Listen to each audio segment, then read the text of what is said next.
I'm David Knowles, and this is Ukraine, the latest.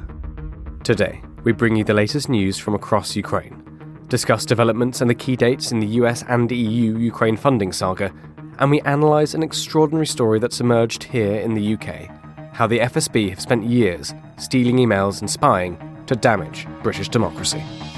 Bravery takes you through the most unimaginable hardships to finally reward you with victory. If we give President Zelensky the tools, the Ukrainians will finish the job. Slava Ukraini!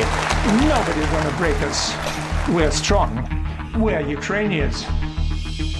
Every weekday afternoon, we sit down with leading journalists from the Telegraph's London newsroom and our teams reporting on the ground to bring you the latest news and analysis on the war in Ukraine.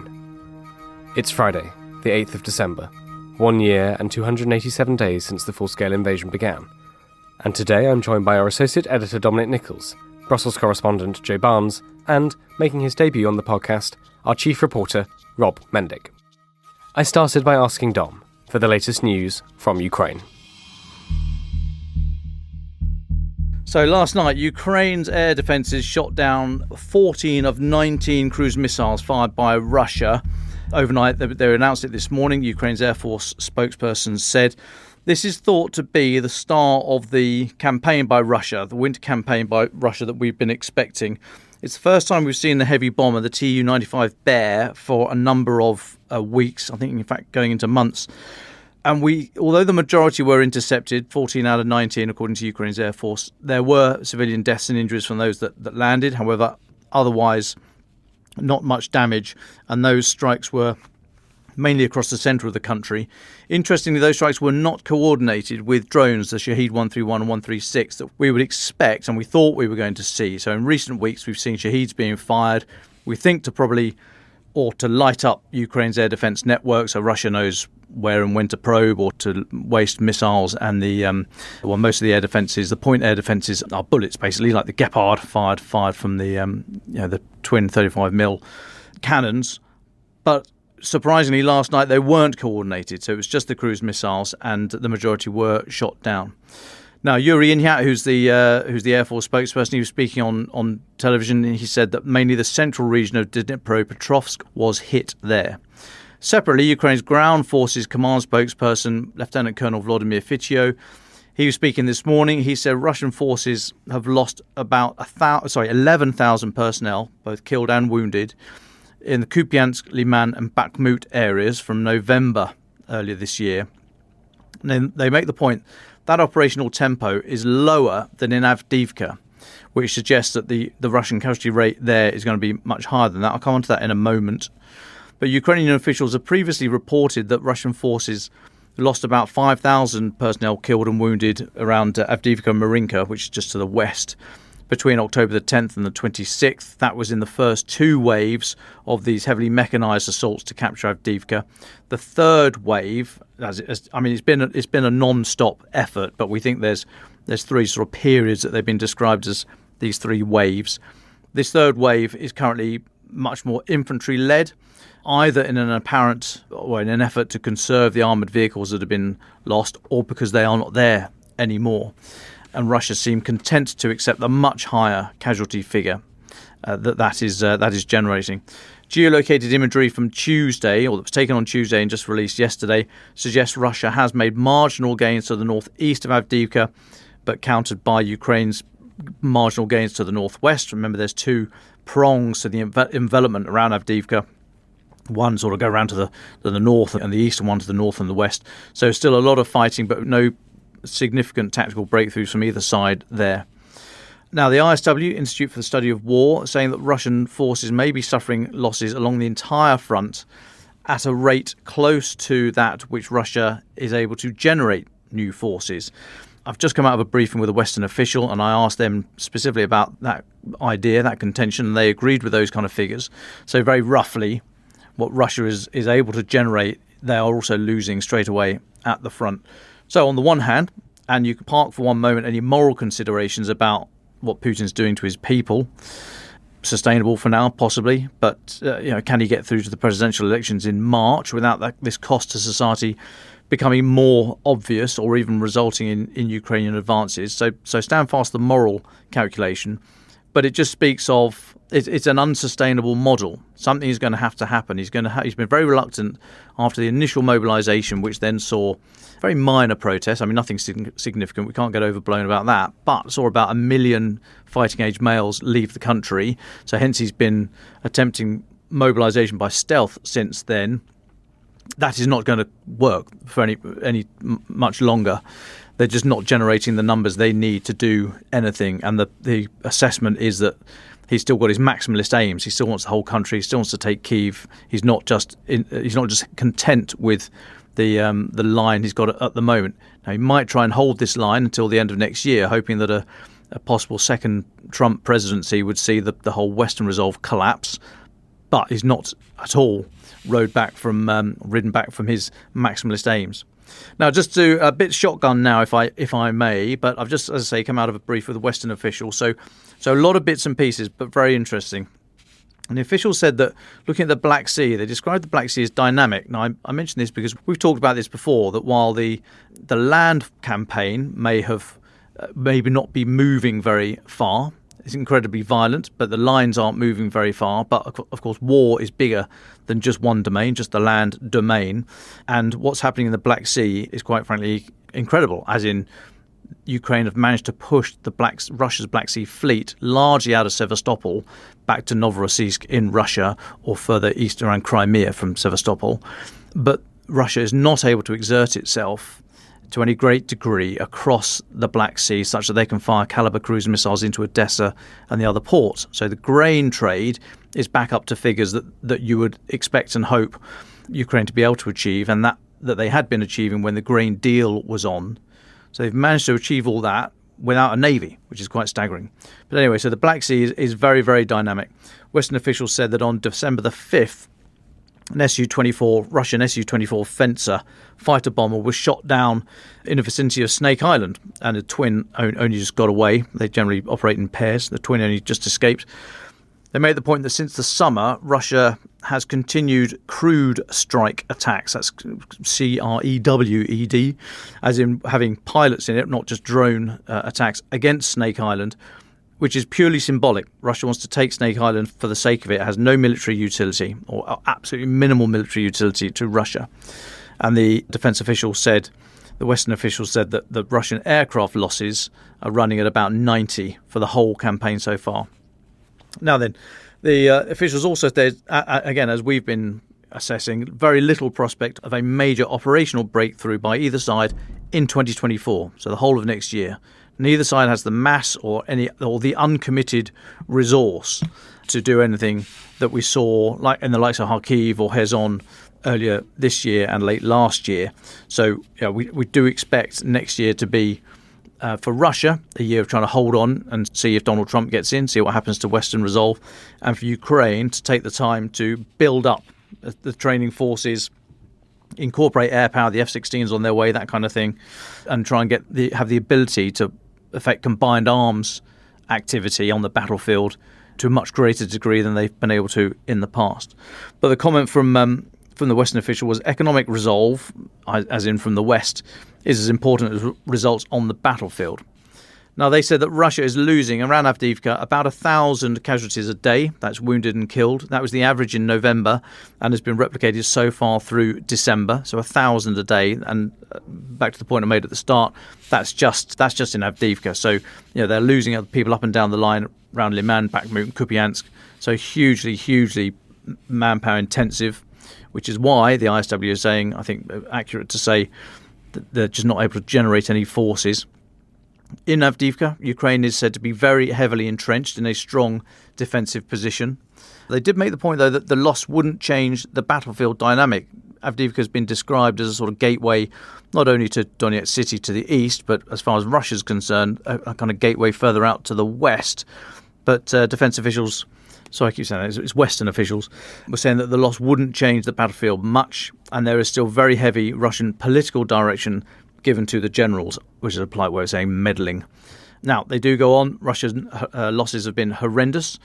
They are estimating, including Wagner and all the other sort of proxy forces and the so-called People's Republics and what have you, they're assessing that Russia has lost 320,000 people, wounded, killed, missing, and prisoners of war, with about 70,000 dead. Their training cycle for new recruits has gone down from 2 months to 2 weeks. And Ukrainian losses, although less thought to be high, but Western officials are not tracking them. They've got their assets looking at the Russians, so they haven't got a very accurate figure or haven't got a figure for Ukrainian losses. But they did make the point that the medical chain is much better, rehabilitation's better, and just the moral, the way they do warfare. The Ukrainian way of war is to not go for these meat assaults, so-called, as Russia have been. Now, Russian government spending, as we reported earlier this week, for next year is going up on defence, 40% of the budget on defence. That's more than health and education combined. That is not sustainable. They are gearing the economy for a long-term effort, but there's personnel shortages in factories. The knock-on implications of that is that they are having to churn out greater quantities but of much less sophisticated weapons, drones and shells, for example, as opposed to cruise missiles. And that was given for one of the reasons that this winter campaign by Russia might have been delayed. They're saying they just haven't got the cruise missiles there to have a sustained campaign. They said these estimates of Russia having about 1,000 precision missiles that you may have seen in the press, having about 1,000 cruise missiles left, are way off. They wouldn't put a figure on it, but they said that 1,000 was way off. What else was there? Two more things. I asked about these upticks in the strikes on the east of Crimea around the Kerch Bridge, and Western officials said that's what they've been seeing that as well, and assessed that is. So I was worried that I was just seeing it because that just happens to be reported every now and again. I asked, is there an uptick, or is it just we've seen more reporting? They said no, there is an uptick, and in terms of long range strike, Ukraine is, quote, paying the Russians back in kind, all an effort to make the use of Crimea just so logistically costly for Russia that they have to change the way they are trying to resupply their people along the front. And then just finally on the US congressional support, the money that's not going through Congress, they were suggesting that the support for Ukraine will be fine through to early next year after what they've described a short delay. They said support is solid. Our support is not conditional on any battlefield breakthrough. So they're very solidly saying they're there behind Ukraine, but anticipating that they will get through this congressional sort of hold-up at the moment. And I'll take a pause there, David. Well, thank you very much, Dom. You talked through quite a few updates there. Joe, what have you been looking at? Let's start with a fairly surprising story from Russia. We have had shocking news, and Dom almost sort of leaks it in his military updates. But yeah, the shock news out of Russia is Russian dictator Vladimir Putin has confirmed today that he will run in the 2024 presidential election. And that's according to reports by the state news agency TASS. So this announcement all but cements an extension to his already 24 years as Prime Minister and President of Russia. Putin apparently delivered this message to soldiers today during an awards ceremony at the Kremlin. And here is what he told them. I will not hide that I have had different thoughts at different times, but it is now time to make a decision. I will run for the post of president. And I guess in more shock news, apparently some independent polling in Russia shows support for Putin remains very strong. And the Russian leader apparently has a approval rating above 80%. Yeah, so if I was a betting man, David, I would be going out to the bookmakers now and putting my money on him to secure a fifth term in office and retain power to at least 2030. Let's go on to David Cameron. That's Lord Cameron, the Foreign Secretary. And yesterday he was in Washington urging US lawmakers to approve fresh aid for Ukraine to help fund Kyiv's battle against Russian forces. So on Wednesday, the US Senate blocked a White House request for $106 billion in emergency aid, mainly for Ukraine and for Israel, but other sort of foreign policy priorities in there as well, such as the Taiwan Strait, etc. And Lord Cameron described this as a Christmas present to Xi Jinping and Vladimir Putin. It was a setback for Joe Biden, the US president, who has been sort of repeatedly urging the US politicians in the Senate, in the Congress, to approve funds, warning that Putin would not stop with victory in Ukraine. and could even attack a NATO nation in the front. So David Cameron was at the Aspen Security Forum, and he said we should pass this money to Ukrainians. We should back them and make sure that it's Putin that loses, because if that money doesn't get voted through, there are only two people that would be smiling. And he said one of them is Putin and the other one is Xi Jinping in Beijing. And I don't know about you, but I don't want to give either of those a Christmas present. Okay, more closer to home for me in Brussels. The European Union's executive body, the European Commission, is due to approve a proposal next week on using the proceeds from Russian assets frozen under sanctions. But there are doubts in France, Germany, Belgium, which means Ukraine may not get hold of any of this money anytime soon.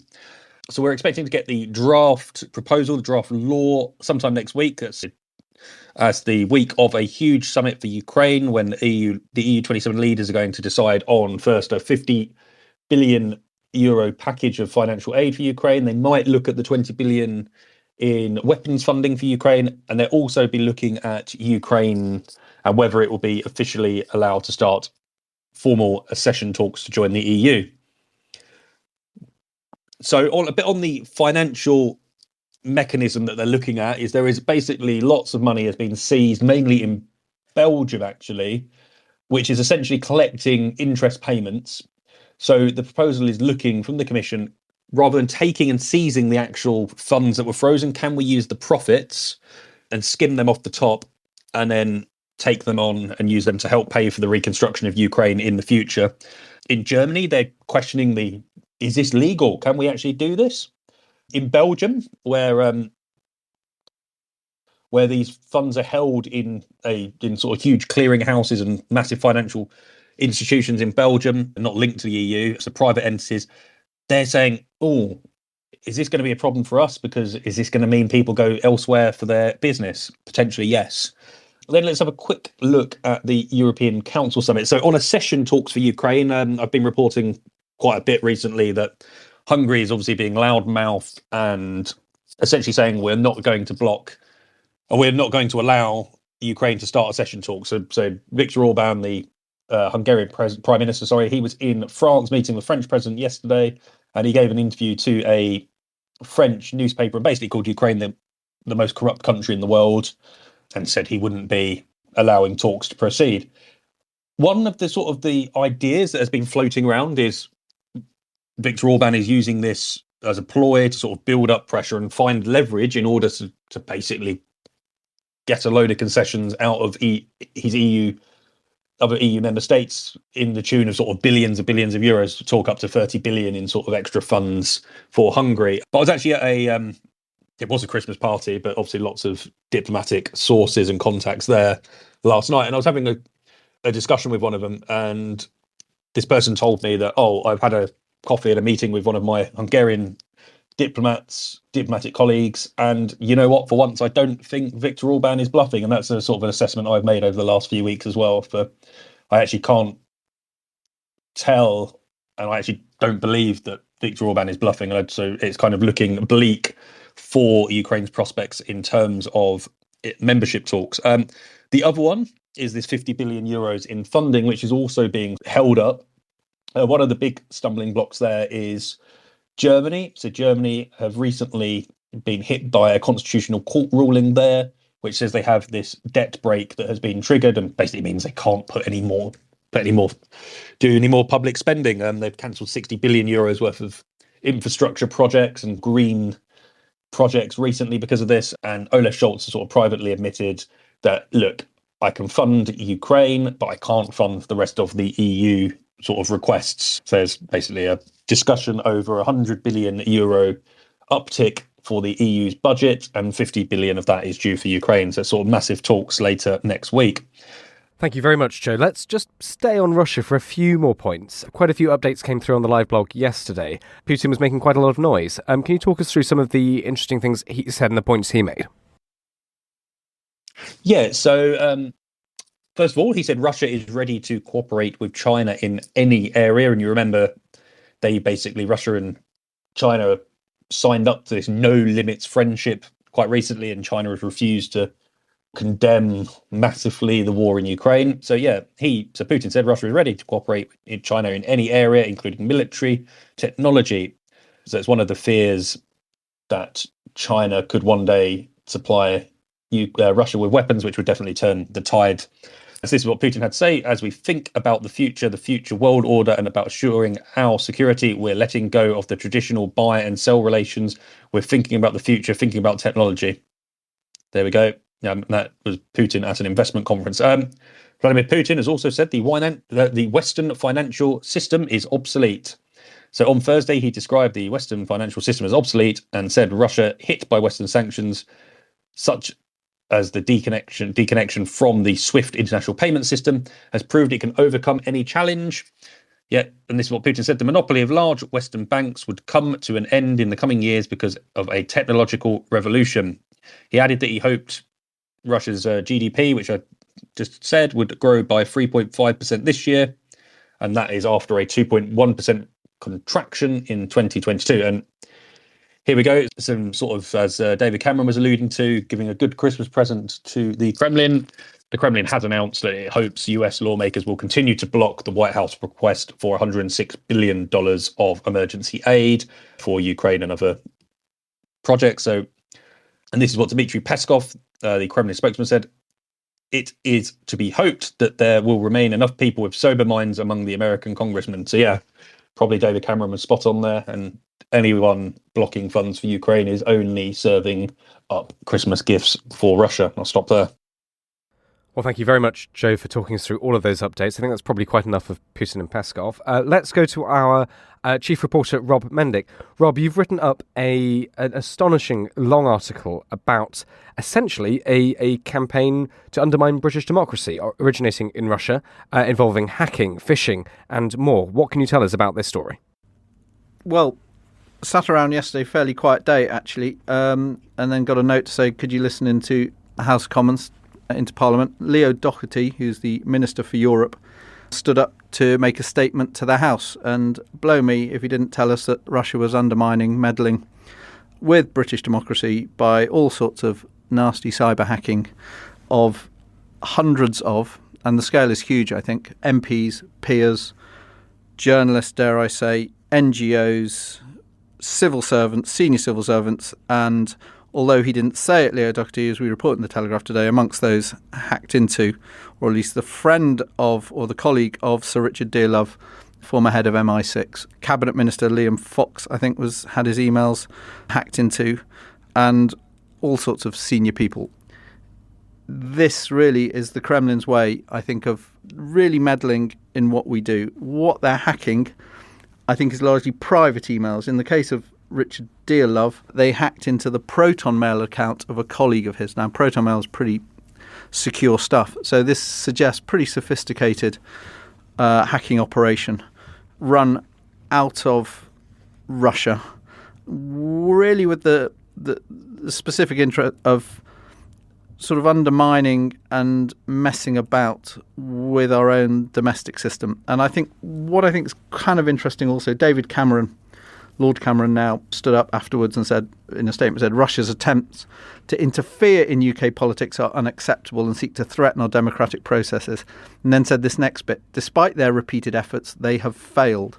And I think in one sense they failed because they didn't alter the course of a general election in one sense, but they succeeded in many ways because things did get hacked and things did get leaked. And so, for instance, in the 2019 election, Jeremy Corbyn versus Boris Johnson, yes, Jeremy Corbyn lost, but he did score points at one point by introducing into the debate documents that we now know, and Jeremy Corbyn, I should stress to say, didn't know at the time, had been leaked, had been hacked by the Russians and put out into the public domain for Corbyn to use. In this case, and it was over about 430 pages of trade documents that Liam Fox had as International Trade Secretary on discussions between the UK and the US post-Brexit. And Jeremy Corbyn in the 2019 election, which he did lose and lose by some distance, which I think is why David Cameron says it failed, and I'll raise the quote if I can only find it, says, Jeremy Corbyn stands up and says, this is proof that the NHS is on the table for discussion. So, and it made big waves at the time. Other stories did too. And I think what's interesting about this is that it's very hard to measure if we had a close election next time and things start to get leaked and put out there. Journalists don't know what they're using. Journalists don't know where things are coming from. And good stories are good stories. And if things start circulating on the internet and then get picked up, that's difficult for people to know who's behind it and what their motives are. I suspect the next election may not be close, but it might be. And this is really worrying. Now, security sources and others I spoke to insisted that this Leo Doherty statement put out yesterday in conjunction with the National Cyber Security Centre and others, and also in conjunction with the American Department of Justice and other members of Five Eyes, suggested that the timing of this was simply nothing to do with coming election that we've got here and coming election in the US, but purely to do with the fact that they were able at this stage to call out the perpetrators of this cyber hacking. And in this case, it's quite specific. And it's the FSB, which are obviously the successors to the KGB. And within the FSB, they run a unit called Centre 18. And Centre 18 is responsible for running a series of cyber hacking groups. Or at least, I don't think they are a series of cyber hacking groups. I think it's one cyber hacking group, but with an awful lot of names. And the one the British called them out on yesterday is one called Star Blizzard. But it also goes by the name of Cold River and other names. So previously, Cold River had been blamed for the hack on Sir Richard Dearlove. I think we can now say with some certainty that Cold River, Star Blizzard, and whatever else you want to call it, are all these cyber hacking groups linked to Centre 18 and run by them. In this case, we've sanctioned 2 individuals, and the US Department of Justice has indicted these same 2 individuals. And I'm going to go for the pronunciation now. One is called Andrei Koronets, and the other is Ruslan Perechiatko. Ruslan Perechiatko is, I think, the handler. He's an FSB intelligence agent, say the British and the Americans, but he's also a member of Star Blizzard. Mr. Koronets is a member of Star Blizzard. He has a criminal conviction in Russia for hacking, cyber hacking, and we know this because Reuters questioned him about it back in January, and he rather sweetly said, yes, that's me, but no, I'm not involved in this international sort of cyber hacking by the FSB, but we say otherwise. Mr. Koronets did have a fairly public profile, so we know a bit about him, although he's since taken down most of his postings. But he's the classic. He's a bodybuilder. He's a hacker. He seems to like pigeons. He's got a bit of a thing for a Russian figure skater whose name I can't now remember. And he's on a dating website, or was. He's curtailed a lot of that activity now. I did try and phone him yesterday, funnily enough, but he didn't pick up. I did speak to Richard Dearlove, who said to me, I think the government has now got so many incidents, they thought it was time to go public. He felt that the documents leaked in his case, which allegedly showed that he was trying to undermine Theresa May's Brexit withdrawal deal with some kind of harder Brexit, he says were doctored, and one shouldn't read too much into it. But it's all very murky, and it's what Vladimir Putin wants to do, and it's what the Kremlin wants to do, which is to muck about and to mess with our heads. But the timing is significant, I think, because we are going into an election year, and we're not really going to know who's doing what to who and with what purpose. And I think that's very worrying. I think the other interesting thing is that they are successful in the hacking operation and have been in some cases. And that's hundreds of MPs, private emails, or hundreds of MPs and others, I don't know how many MPs. But these are private emails, and that information is there, presumably waiting for Russia to shove it out there. We don't really know. We had a case of it at the Telegraph, intriguingly, not the same bunch, I don't think, but back in 2020, we were contacted by the NCSC, I think it was, who said, one of your reporters has had her email imitated because the Russians are trying to get information on the state of the investigation into the Skripal poisoning in Salisbury in 2018. And they impersonated one of our female reporters, who also happened to be blonde. And this was a sort of honey trap operation where the Russians were trying to get information out of the investigators into the Skripal poisoning by claiming to be a journalist, saying, I've got some urgent information for you. And I think this bunch are doing something similar. They're setting up websites. They're sending off emails saying, we're interested in talking to you, and you may fall for it. Don't click on the links, chaps. What an extraordinary story. Thank you so much, Rob, for talking us through that. Just very quickly, because I know Dom will have a question. Well, Dom will have questions for you. If listeners want to read this, the headline is "Former MI6 Chief Hacked by Russian Security Services." It's Rob Mendick, Chief Reporter, Matthew Field and Gareth Caulfield who've written the story. We will put we'll put a link to the story in the show notes, so do go and read it there. There's so much to talk about. There's so much in it. Dom Nichols. Yeah, thanks. Rob, you've been looking at these kind of groups for years, but since the Skripal attack back in 2018. Can you give us a quick potted history of the last few years of what you've been seeing from these groups, their evolution and the kind of the sophistication from some of the attacks into the cyber realm and what they've been doing both to us and other actors across Europe? Yeah, thanks for that, Dom. Look, I'm no cyber expert, as Dom knows, but you see it all the time, and we've been seeing it all the time. And I don't know, there was a suggestion post-Skripal that the Russians don't really have units much operating in the UK anymore, if at all. They were pretty good at that. And I think cyber is now where the Russians can hit us hardest, I think. And I think that is where we've seen it for a long time now in all sorts of hacks, leaks, attempts really from all sorts of different groups, from both the GRU, which I think was responsible for the one where they impersonated the Telegraph journalist, to the FSB, which what the British government are good at, I think, is calling these things out when they're ready to do so.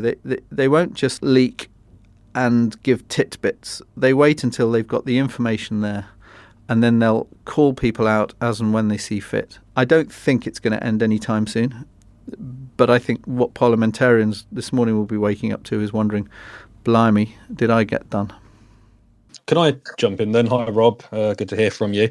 I was vaguely listening back to the Rishi Sunak press conference, and he was actually asked about this. It was, I think, by our former colleague Chris Hope. And he was basically almost brushed off the concern, saying, I think I'm pretty well protected. But as we know from sort of Boris Johnson's phone number having to be changed and because it was floating around for many years, are MPs and especially cabinet ministers actually that safe from these kind of hacks, do you think? Or have they been playing down the threat that this poses? Well, as I say, I think David Cameron saying despite their repeated efforts, they have failed.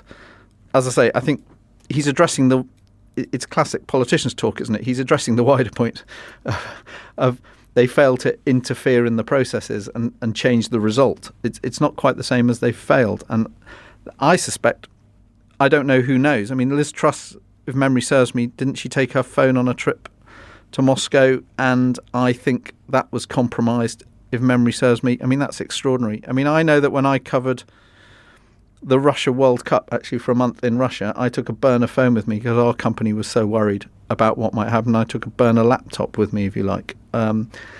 We were so worried about that. So I find it extraordinary that people were taking personal phones to Russia. And given what I know, because I also did things like the lockdown files, the WhatsApp messages, and poured through those of Matt Hancock, ministers and civil servants don't mind shoving things in messages which they think aren't going to be subject to an FOI or whatever it might be, and think they're being clever about it. And I think they have a very false sense of security. And so I don't think they really know what's out there. And I don't know how they can say it with any degree of confidence, that's for sure. I'd be a little bit nervous. Well, yeah, so it sort of strikes me. I know from when I go into more sensitive briefings, I'm asked to leave my mobile phone out. Certain embassy buildings around the world, they basically don't allow anyone with an outside mobile phone past beyond the second floor. They all have Faraday rooms, essentially, to stop communications coming in and out. So there's sort of precautions, but then it's how do we navigate that risk when we're in the real world? Well, all I was going to say was, I mean, that's fine in that bit of it, but they're pinging private emails to each other. And that's what government started doing. Things were conducted outside of the official sphere. So I think that's harder to monitor, number one. I think, number two, the fact that Richard Dearlove, via a colleague, his Proton Mail account, which is supposed to be super secure, is hacked into and documents taken and stolen or messages stolen, makes me think that if it can happen to Richard Dearlove, I don't quite see how a politician can be so certain it ain't happening to them. Well, thank you very much, Rob, for talking us through that story. That's absolutely fascinating. And just to repeat for our listeners, we'll put the link to that in the show notes for today. Let's move now then to our final thoughts. Joe Barnes, can I come to you first?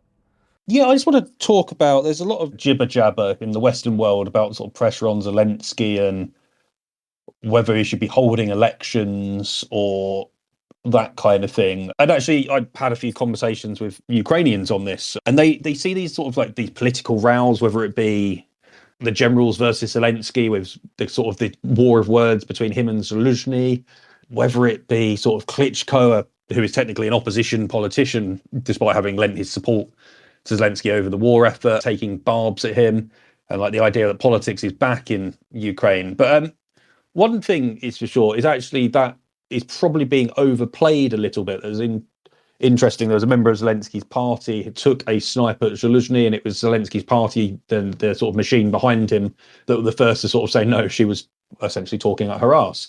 And it's things like that, actually, maybe we think, are we slightly misjudging how Ukrainians see all of this when we're trying to look in from the bird's eye view and look in from afar via our crystal balls. And then, sometimes I think maybe we could be getting it a bit wrong in quarters. And well, I guess that's what we're trying to do for our reporting, and speak to as many Ukrainians on the ground as possible, because they're the ones that can actually tell us what is going on, what is the sentiment, and what is the feeling. And so it's just interesting to know that actually the pressure inside Ukraine doesn't seem to be on Zelensky going to the negotiating table with Russia to bring an end to the war. It doesn't seem to be pushing Zelensky into a corner where he has to break martial law and change the way Ukraine operates its constitution and to hold elections, etc., to come up with and cement his place at the top of the country. That's something that's spoken about in the West, but actually in Ukraine it's entirely different.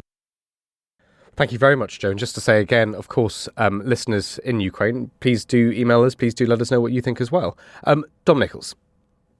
Thanks, David. So I've said in the past that it's in Putin's interest for the world to look elsewhere whilst he gets on with all the war crimes and what have you in Ukraine. To that extent, I've said I don't think Russia was behind instigating or encouraging the trouble in Israel, Gaza at all, but Putin will be looking at that and thinking, well, how can we best make use of this opportunity?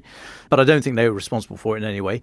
What I think they might be, if not responsible for, I don't think they can totally say that they are just an interested third party, is what's happening right now in Venezuela-Guyana border in South America.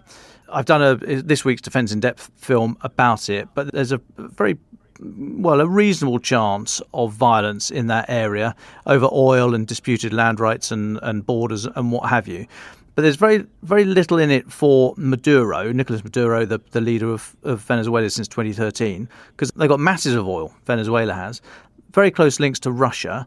And I'm suggesting in Defence in Depth that it may have been instigated as another way of getting the world's attention elsewhere. So I'm asking you to divide your attention and go and have a look at something else, but I'm sure you've got the capacity to hold two things in your head at once. So please do go and have a look at that and just have a think about all these other bits and pieces that are going on in the world and why they may or may not be used by other people such as Putin and the Russian regime just to distract from what they're doing in Ukraine. But that's out now. Please do go and have a look and let me know what you think. Thank you.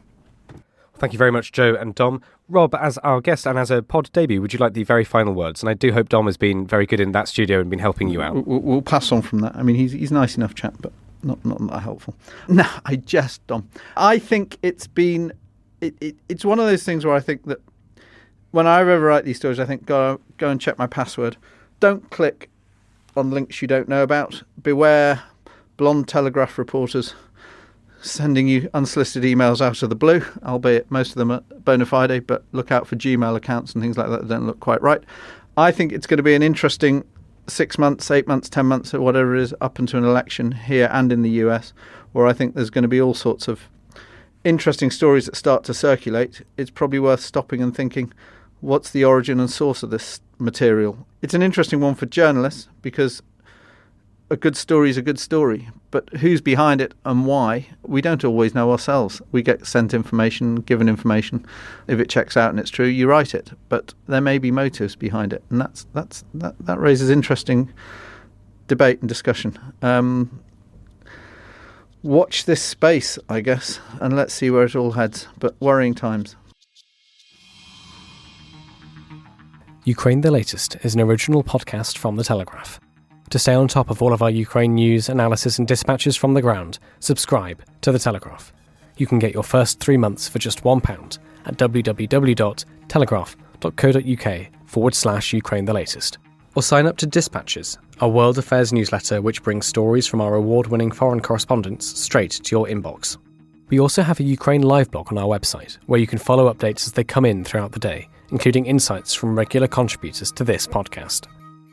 You can listen to this conversation live at 1 p.m. London time each weekday on Twitter Spaces. Follow The Telegraph on Twitter so you don't miss it. To our listeners on YouTube, please note that due to issues beyond our control, there is sometimes a delay between broadcast and upload. So if you want to hear Ukraine the Latest as soon as it is released, do refer to the podcast apps. If you appreciated this podcast, please consider following Ukraine the Latest on your preferred podcast app. And, if you have a moment, leave a review, as it helps others find the show. You can also get in touch directly to ask questions or give comments by emailing ukrainepod@telegraph.co.uk. We do read every message. And you can contact us directly on Twitter. You can find our Twitter handles in the description for this episode. As ever, we are especially interested to hear where you are listening from around the world. Ukraine the Latest was produced by Giles Gear, and the executive producers are David Knowles and Louisa Wells.